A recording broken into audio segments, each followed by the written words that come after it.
بسم اللہ الرحمن الرحیم۔ ہرقل شاہ روم نے ان کے پاس قریش کے قافلے میں ایک آدمی بلانے کو بھیجا، اور اس وقت یہ لوگ تجارت کے لیے ملک شام گئے ہوئے تھے، اور یہ وہ زمانہ تھا جب رسول اللہ صلی اللہ علیہ وسلم نے قریش اور ابو سفیان سے ایک وقتی عہد کیا ہوا تھا۔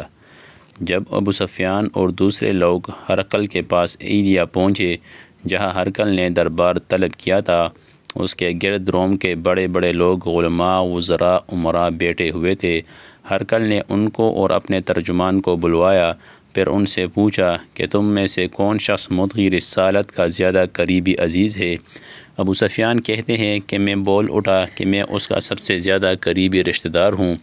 یہ سن کر ہرقل نے حکم دیا کہ اس کو میرے قریب لا کر بٹھاؤ اور اس کے ساتھیوں کو اس کی پیٹھ کے پیچھے بٹھا دو۔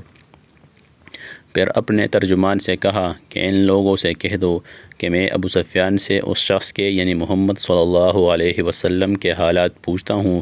اگر یہ مجھ سے کسی بات میں جھوٹ بول دے تو تم اس کا جھوٹ ظاہر کر دینا۔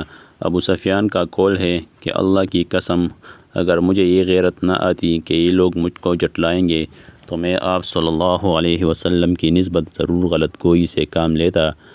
خیر، پہلی بات جو ہرقل نے مجھ سے پوچھی وہ یہ کہ اس شخص کا خاندان تم لوگوں میں کیسا ہے؟ میں نے کہا وہ تو بڑے اونچے عالی نسب والے ہیں۔ کہنے لگے اس سے پہلے بھی کس نے تم لوگوں میں ایسی بات کہی تھی؟ میں نے کہا نہیں۔ کہنے لگے اچھا اس کے بڑوں میں کوئی بادشاہ ہوا ہے؟ میں نے کہا نہیں۔ پھر اس نے کہا بڑے لوگوں نے اس کی پیروی اختیار کی ہے یا کمزوروں نے؟ میں نے کہا نہیں، کمزوروں نے۔ پھر کہنے لگا اس کے تابع دار روز بروز بڑھتے جاتے ہیں یا کوئی ساتھی پھر بھی جاتا ہے؟ میں نے کہا نہیں۔ کہنے لگا کیا اپنے اس دعوی نبوت سے پہلے کبھی کسی بھی موقع پر اس نے جھوٹ بولا ہے؟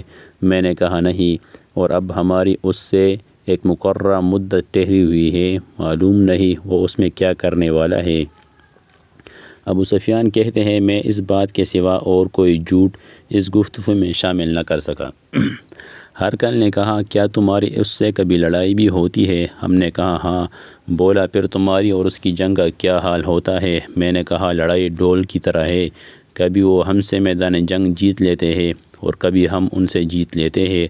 ہرقل نے پوچھا وہ تمہیں کس بات کا حکم دیتا ہے؟ میں نے کہا وہ کہتا ہے کہ صرف ایک اللہ ہی کی عبادت کرو، اس کا کسی کو شریک نہ بناؤ، اور اپنے باپ دادا کی شرک کی باتیں چھوڑ دو، اور ہمیں نماز پڑھنے، سچ بولنے، پرہیزگاری اور صلہ رحمی کا حکم دیتا ہے۔ یہ سن کر پھر ہرقل نے اپنے ترجمان سے کہا کہ ابو سفیان سے کہہ دیں کہ میں نے تم سے اس کا نسب پوچھا تو تم نے کہا کہ وہ ہم میں اعلیٰ نسب ہے، اور پیغمبر اپنی قوم میں اعلی نسب ہی بھیجے جایا کرتے ہیں۔ میں نے تم سے پوچھا کہ دعوی نبوت کی بات تمہارے اندر اس سے پہلے کسی اور نے بھی کہی تھی تو تم نے جواب دیا کہ نہیں۔ تب میں نے اپنے دل میں کہا کہ اگر یہ بات اس سے پہلے کسی نے کہی ہوتی تو میں سمجھتا کہ اس شخص نے بھی اسی بات کی تقلید کی ہے جو پہلے کہی جا چکی ہے۔ میں نے تم سے پوچھا کہ اس کے بڑوں میں کوئی بادشاہ بھی گزرا ہے؟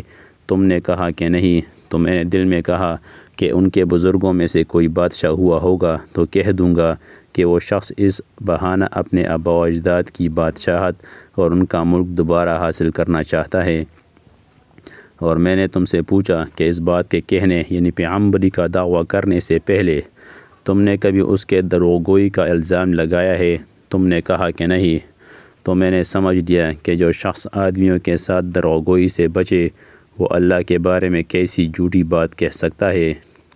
اور میں نے تم سے پوچھا کہ بڑے لوگ اس کے پیرو ہوتے ہیں یا کمزور؟ تم نے کہا کمزوروں نے اس کی اتباع کی ہے، تو دراصل یہی لوگ پیغمبروں کے متبعین ہوتے ہیں۔ اور میں نے تم سے پوچھا کہ اس کے ساتھی بڑھ رہے ہیں یا کم ہو رہے ہیں؟ تم نے کہا کہ وہ بڑھ رہے ہیں، اور ایمان کی کیفیت یہی ہوتی ہے حتیٰ کہ وہ کامل ہو جاتا ہے۔ اور میں نے تم سے پوچھا کہ آیا کوئی شخص اس کے دین سے ناخوش ہو کر مرتد بھی ہو جاتا ہے؟ تم نے کہا نہیں۔ تو ایمان کی خاصیت بھی یہی ہے، جن کے دلوں میں اس کی مسرت رچ بس جائے وہ اس سے لوٹا نہیں کرتے۔ اور میں نے تم سے پوچھا کہ آیا وہ کبھی عہد شکنی کرتے ہیں؟ تم نے کہا نہیں، پیغمبروں کا یہی حال ہوتا ہے، وہ عہد کی خلاف ورزی نہیں کرتے۔ اور میں نے تم سے کہا کہ وہ تم سے کس چیز کے لیے کہتے ہیں؟ تم نے کہا کہ وہ ہمیں حکم دیتے ہیں کہ اللہ کی عبادت کرو، اس کے ساتھ کسی کو شریک نہ ٹھہراؤ، اور تمہیں بتوں کی پرستش سے روکتے ہیں، سچ بولنے اور پرہیزگاری کا حکم دیتے ہیں۔ لہٰذا اگر یہ باتیں جو تم کہہ رہے ہو سچ ہے تو عنقریب وہ اس جگہ کا مالک ہو جائے گا کہ جہاں میرے یہ دونوں پاؤں ہیں۔ مجھے معلوم تھا کہ وہ پیغمبر آنے والا ہے، مگر مجھے یہ معلوم نہیں تھا کہ وہ تمہارے اندر ہوگا۔ اگر میں جانتا کہ اس تک پہنچ سکوں گا تو اس سے ملنے کے لیے ہر تکلیف گوارا کرتا۔ اگر میں اس کے پاس ہوتا تو اس کے پاؤں دھوتا۔ ہرقل نے رسول اللہ صلی اللہ علیہ وسلم کا وہ خط منگایا جو آپ نے دحیہ کلبی رضی اللہ تعالیٰ عنہ کے ذریعے حاکم بصرہ کے پاس بھیجا تھا، اور اس نے وہ ہرقل کے پاس بھیج دیا تھا۔ پھر اس کو پڑھا تو اس میں لکھا تھا، اللہ کے نام سے جو نہایت مہربان اور رحم والا ہے۔ اللہ کے بندے اور اس کے پیغمبر محمد صلی اللہ علیہ وسلم کی طرف سے یہ خط ہے شاہ روم کے لیے۔ اس شخص پر سلام ہو جو ہدایت کی پیروی کرے۔ اس کے بعد میں آپ کے سامنے دعوت اسلام پیش کرتا ہوں۔ اگر آپ اسلام لے آئیں گے تو دین و دنیا میں سلامتی نصیب ہوگی، اللہ آپ کو دوہرا ثواب دے گا، اور اگر آپ میری دعوت سے روگردانی کریں گے تو آپ کی رعایا کا گناہ بھی آپ ہی پر ہوگا۔ اور اے اہل کتاب، ایک ایسی بات پر آ جاؤ جو ہمارے اور تمہارے درمیان یکساں ہے، وہ یہ ہے کہ ہم اللہ کے سوا کسی کی عبادت نہ کریں اور کسی کو اس کا شریک نہ ٹھہرائے، اور نہ ہم میں سے کوئی کسی کو خدا کے سوا اپنا رب بنائے۔ پھر اگر وہ اہل کتاب اس بات سے منہ پھیر لے تو مسلمانوں تم ان سے کہہ دو کہ تم مانو یا نہ مانو، ہم تو ایک خدا کے اطاعت گزار ہیں۔ ابو سفیان کہتے ہیں، جب ہرقل نے جو کچھ کہنا تھا کہہ دیا اور خط پڑھ کر فارغ ہوا تو اس کے ارد گرد بہت شور و غوغات ہوا، بہت سے آوازیں اٹھی اور ہمیں باہر نکال دیا گیا۔ تب میں نے اپنے ساتھیوں سے کہا کہ ابو کبشہ کے بیٹے ان حضرت صلی اللہ علیہ وسلم کا معاملہ تو بہت بڑھ گیا ہے، دیکھو تو اس سے تو بنی اصغر روم کا بادشاہ بھی ڈرتا ہے۔ مجھے اس وقت سے اس بات کا یقین ہو گیا کہ حضور صلی اللہ علیہ وسلم عنقریب غالب ہو کر رہیں گے، حتیٰ کہ اللہ نے مجھے مسلمان کر دیا۔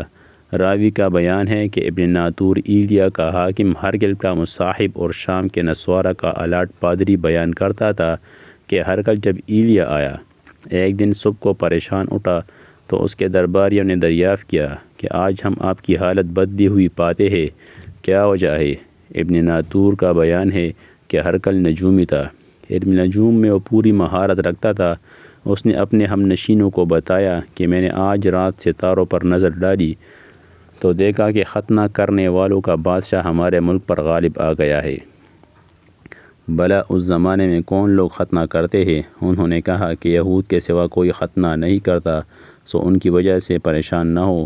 سلطنت کے تمام شہروں میں یہ حکم لکھ دیجیے کہ وہاں جتنے یہودی ہوں سب قتل کر دیے جائے۔ وہ لوگ انہی باتوں میں مشغول تھے کہ ہرقل کے پاس ایک آدمی لایا گیا جسے شاہ غسان نے بھیجا تھا۔ اس نے رسول اللہ صلی اللہ علیہ وسلم کے حالات بیان کیے۔ جب ہرقل نے سارے حالات سن لیے تو کہا کہ جا کر دیکھو وہ ختنہ کیے ہوئے ہے یا نہیں۔ انہوں نے اسے دیکھا تو بتلایا کہ وہ ختنہ کیا ہوا ہے۔ ہرقل نے جب اس شخص سے عرب کے بارے میں پوچھا تو اس نے بتلایا کہ وہ ختنہ کرتے ہیں۔ تب ہرقل نے کہا کہ یہی محمد صلی اللہ علیہ وسلم اس امت کے بادشاہ ہے جو پیدا ہو چکے ہیں۔ پھر اس نے اپنے ایک دوست کو رومیہ خط لکھا، اور وہ بھی علم نجوم میں ہرقل کی طرح ماہر تھا۔ پھر وہاں سے ہرقل حمص چلا گیا۔ ابھی حمص سے نکلا نہیں تھا کہ اس کے دوست کا خط اس کے جواب میں آ گیا۔ اس کی رائے میں حضور صلی اللہ علیہ وسلم کے ظہور کے بارے میں ہرقل کے موافق تھی کہ محمد صلی اللہ علیہ وسلم واقعی پیغمبر ہے۔ اس کے بعد ہرقل نے روم کے بڑے بڑے آدمیوں کو اپنے حمص کے محل میں طلب کیا، اور اس کے حکم سے محل کے دروازے بند کر لیے گئے۔ پھر وہ اپنے خاص محل سے باہر آیا اور کہا، اے روم والو، کیا ہدایت اور کامیابی میں کچھ حصہ تمہارے لیے بھی ہے؟ اگر تم اپنی سلطنت کی بقا چاہتے ہو تو پھر اس نبی صلی اللہ علیہ وسلم کی بیعت کر لو اور مسلمان ہو جاؤ۔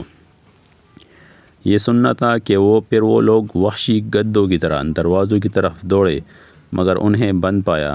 آخر جب ہرکل نے اس بات سے ان کی نفرت دیکھی اور ان کے ایمان لانے سے مایوس ہو گیا تو کہنے لگا کہ ان لوگوں کو میرے پاس لاؤ۔ جب وہ دوبارہ آئے تو اس نے کہا، میں نے جو بات کہی تھی اس سے تمہاری دینی پختگی کی آزمائش مقصود تھی، سو وہ میں نے دیکھ لی۔ تب یہ